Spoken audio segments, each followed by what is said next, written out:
I think you should talk about Reform Judaism, I shouldn't think you? I'm going to put my finger in your ear. Please don't film me. Go on, no, it's fine. If you carry on just doing it in the talking to each other kind of way, because that's really nice. Fine.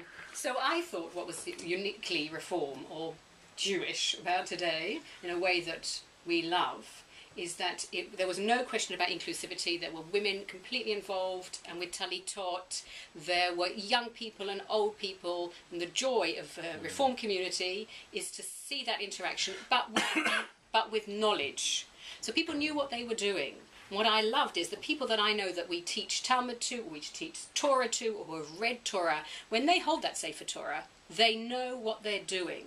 So there are people with skills and knowledge who are coming with joy to Torah, knowing what it's about, understanding what it's about, and wanting to share it across the board in a welcoming space.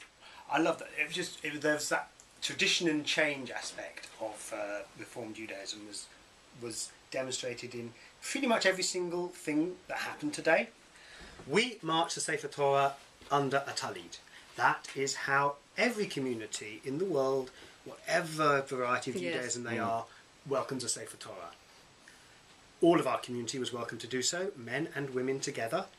We did so with a lightness of heart that is shared with any community that does that. You know, every time you find a picture in the JC of a community bringing in a Sefer Torah, it's the same picture.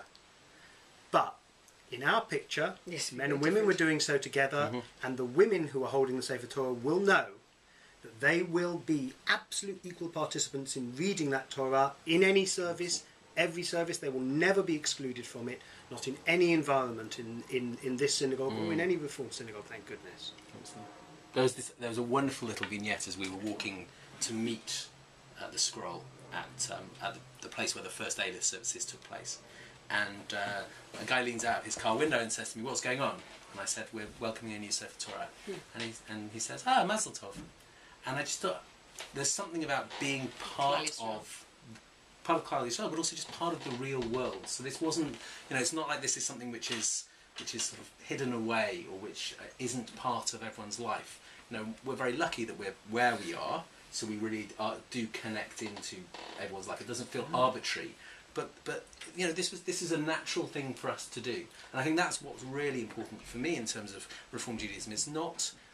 We're not pretending in one place in our lives pretending to be one thing, and another place in our lives pretending to be something else. We are wholeheartedly who we are always, and when we bring a Sefer Torah into our community down the street, we do so with pride and with joy, and it didn't feel arbitrary, it didn't feel weird at all. No one felt that they were doing something strange, and that's extraordinary. That's an extraordinary part of it. It is quite strange when you think about it.